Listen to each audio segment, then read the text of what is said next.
I messed up. And I have a hard time trying to forgive myself for this, which I should have a hard time. I got a 15-month-old son that I want to be a role model for. But I got to man up to what I did. I'm going to sit for the next 2 years. This is who I am. I'm a fighter. And I'm about to fight my way through this one.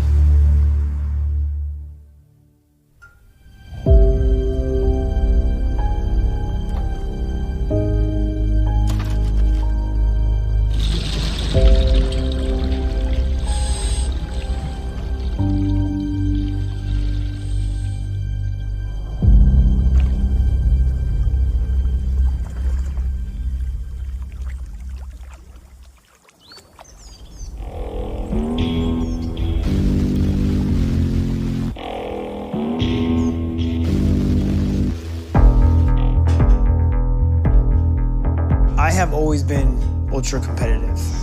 Day begins. I don't care if it's playing board games at home with the family, if it's wrestling.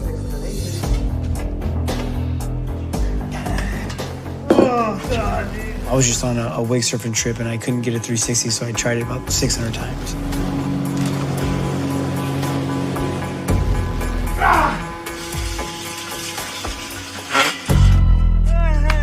You know, it's just something that pushes me that extra mile, and everyone's always noticed it.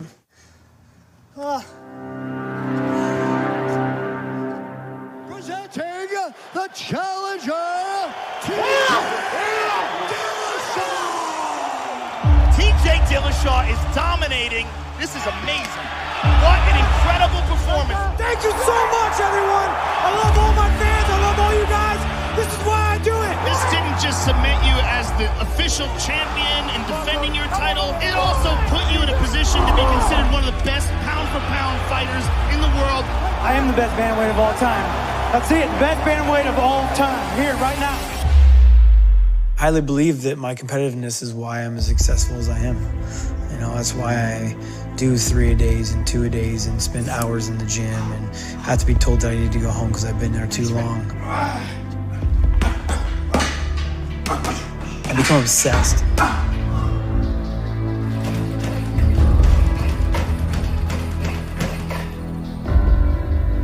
The reason why I'm obsessed is because how competitive I am. You know, I don't want to lose. TJ and I have been together since before, you know, the MMA journey started for him. And he's accomplished a ton. It is pretty amazing when you step back and look at the whole picture. It's been neat, it really has.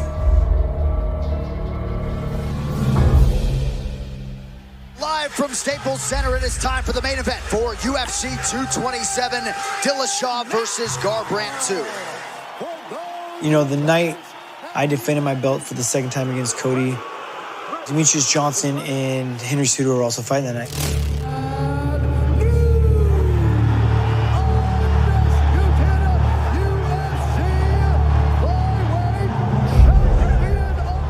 That's when, like, the talk started happening of me wanting to take his belt.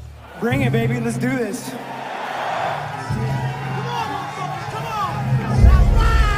If Dana White's watching this right now, what's your message to him in regards to Henry? Hey, let's get this contract written up and put this guy away already. He really thrives on achieving these huge goals for himself, and to him, that was the next one on the list. He hasn't dealt with my movement. He hasn't dealt with me mixing it up. I'm going to knock out Henry Cejudo. I'll take that belt. He's been begging me to take that belt off his shoulder. It's too much weight for him. You know, that gold medal's light. This UFC belt's got a lot more weight to it, and I'm going to take it right off his shoulder.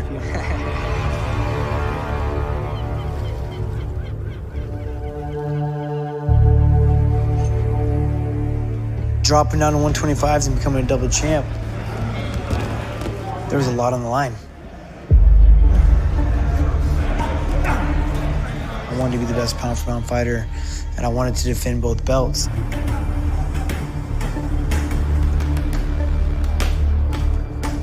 Come on, TJ.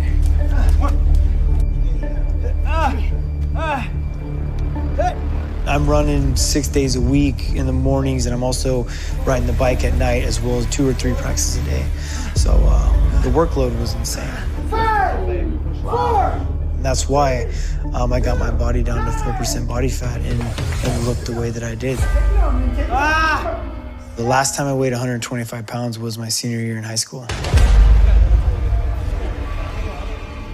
So I knew it was gonna be hard, don't get me wrong. I knew there'd be days I'd be hungry. I knew there'd be days I'd be tired. That was to be expected. But I didn't realize physically how tough it was actually gonna be on me and on my body.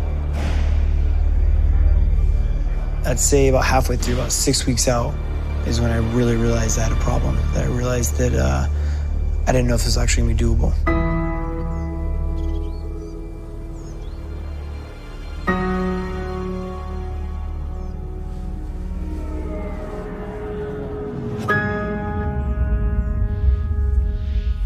I didn't want to get out of bed. I didn't want to train. I was supposed to fight for the biggest fight of my career. I wasn't looking forward to my obsession of being the best.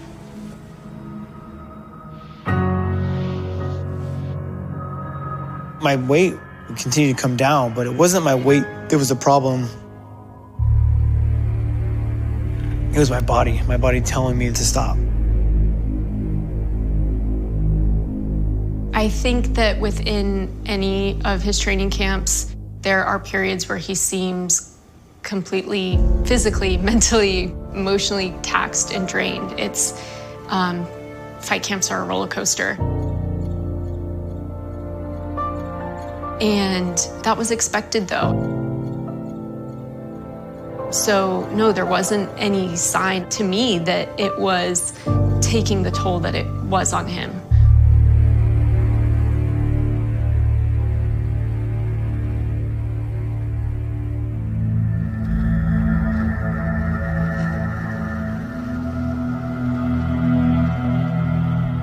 All right, guys, last but not least, he is the bantamweight champ, challenging for the flyweight title this weekend at Barclays.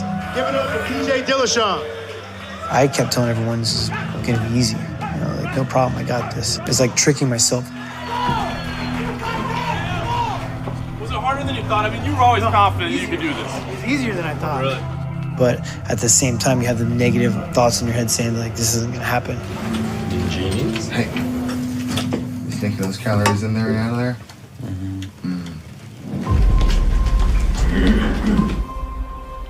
Thinking about going into my biggest fight possible with being a shell of myself.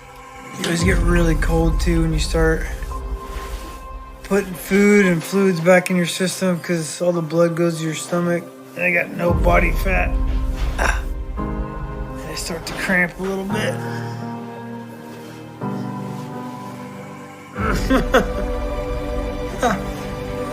Fuck. And that's a mental mind fuck. Skill for skill, maybe the best pound for pound mixed martial arts athlete on the planet Earth. And while Dillashaw, you can already argue, is going to be in the Hall of Fame, tonight moves down to flyweight to try to become a two-weight UFC champion. Gentlemen, this is 5 rounds under the unified rules of mixed martial arts for the title. And he said this doesn't stop. After he wins this one, he wants to be a 3-weight UFC champion. Ready to fight? Let's go. Oh, big right hand from Cejudo. Oh, no. Henry Cejudo knocks TJ Dillashaw in round 1. The messenger message sent tonight. Come on, man. You went out a couple of times. Come on. I did. I let it go as much as I could.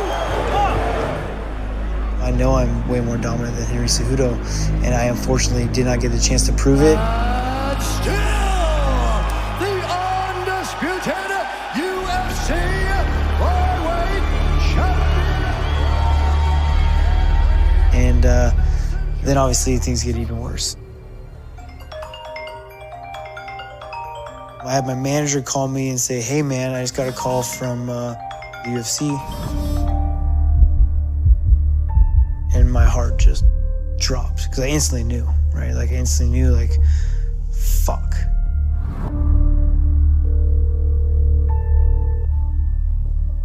I called my wife and talked about life, man, and talked about what the fuck we're about to go through.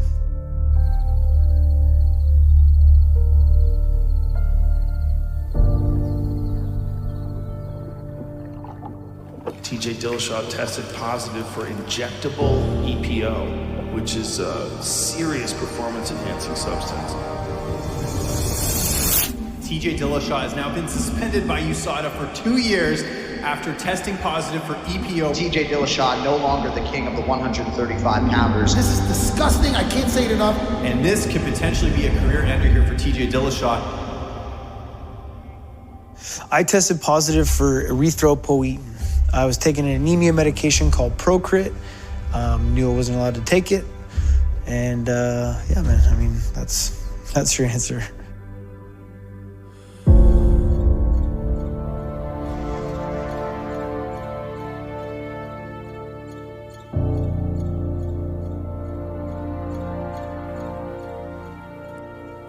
Becoming anemic, your red blood cell count is in the toilet.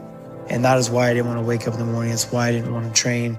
And I asked about like taking anemia medication, right? Didn't think anything of it. Just think, what can I do? I'm anemic. Feel the flow. Feel the flow.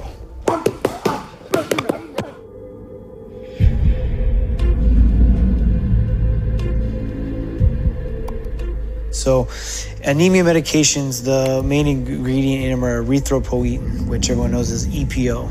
It helps you produce more red blood cells, and red blood cells transport oxygen so you can have more endurance. And that's the reason why it's illegal. Lance Armstrong is known for taking, and a bunch of cyclists and things like that.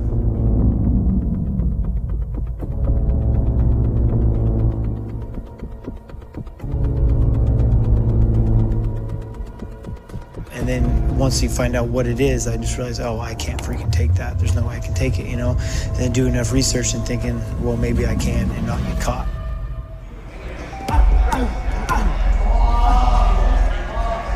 I mean, no one knew. No one, not any of my training partners, none of my coaches. Athletic stance, mentally alert. The nervousness doing it wasn't even worth it, man. I feel like I lost years off my life even just making that decision. Just like every morning waking up like, man, is USADA gonna show up today? That stress that I put on myself just to get to the fight was way worse than any of the co-weight cut. Way worse.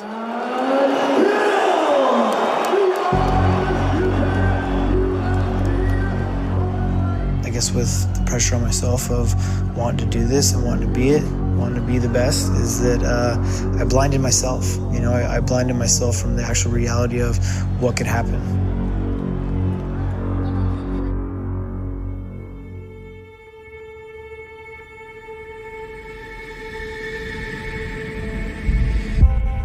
I was not sleeping.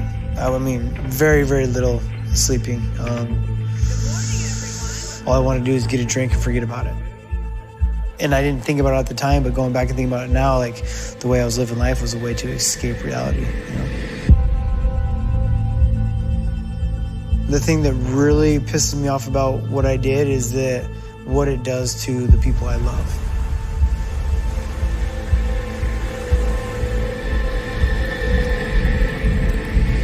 You know, like the coaches that I respect.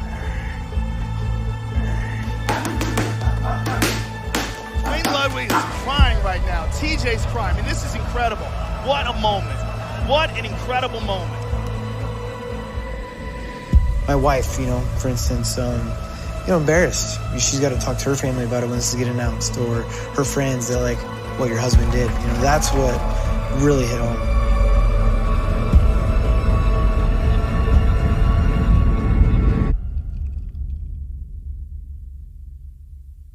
I was not happy about the situation or the decision that TJ had made. I was also concerned, truly, that he was in that place where he felt he needed to do what he did. And as a first-time parent, my thoughts quickly turned to Bronson and how this would maybe affect him down the road.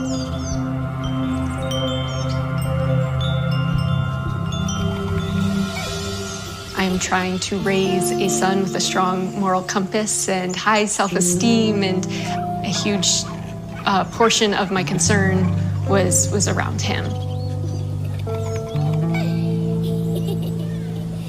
The way I was raised by my dad was owning up to my mistakes, dealing with them, and not running from them. That's why I decided to come out in front of the world and show everything. I cheated. I fucked up. I'm going to handle the consequences.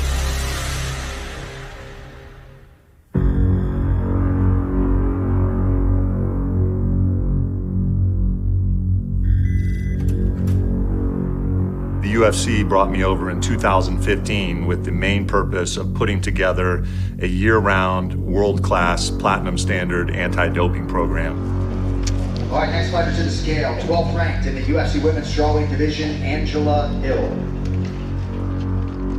You have any questions about supplements, I'm available any day. All right, next fighter to the scale, 100 live on ESPN Plus, UFC's lightweight division. How's it going, man? Good to see you. Never got a key. The thing you got to be real careful with, is supplements. We've had instances of just, vitamin C, creatine, having steroids and other things in it in very, very small amounts. I was involved in some of the highest profile performance-enhancing drug investigations, really, that the world's ever seen, which included Barry Bonds, Lance Armstrong. I worked closely in the Roger Clemens investigation.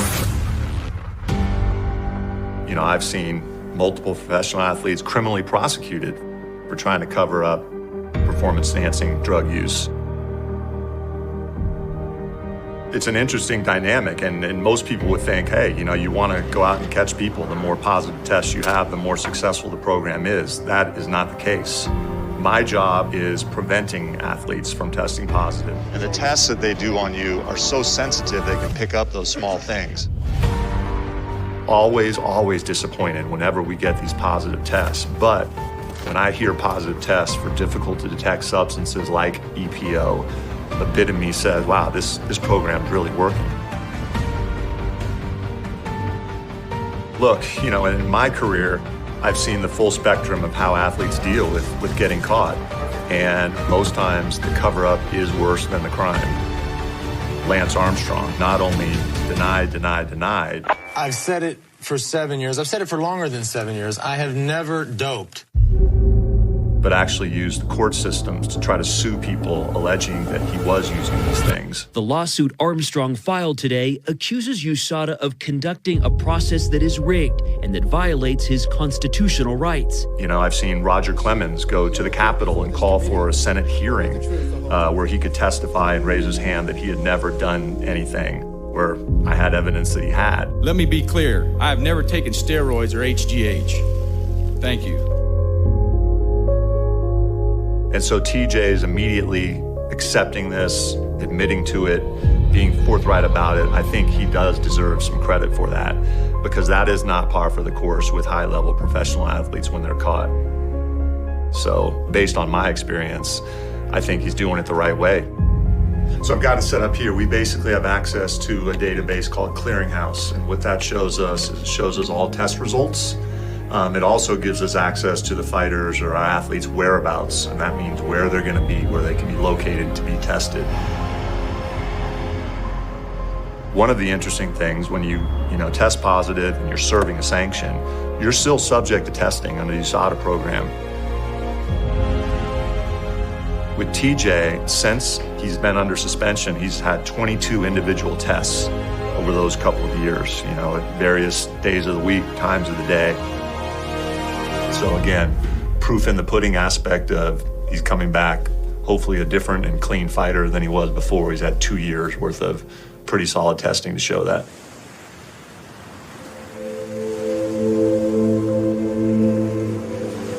I think that unfortunately and understandably, this will follow TJ's career.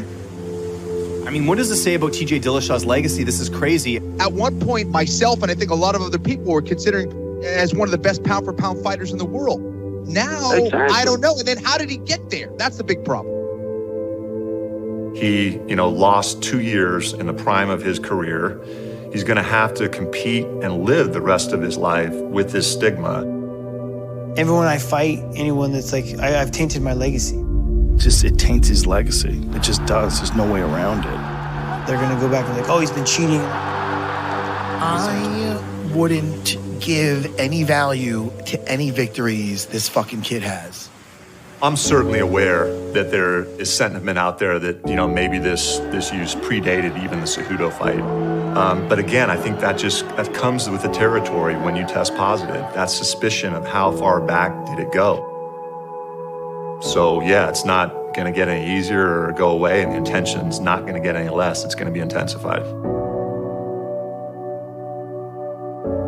But luckily enough, I don't really give a shit what people say. It won't define me, I can tell you that much right now. He needs to get back out there.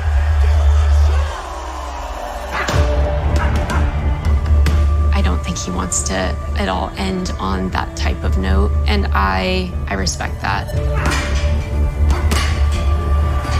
He's definitely chomping at the bit, and I think he's really realigned himself.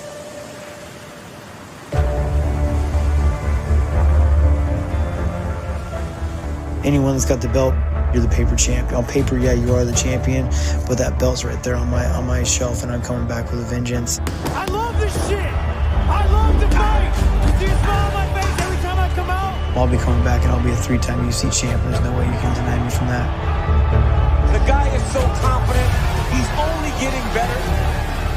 I want to talk about a kid who tries to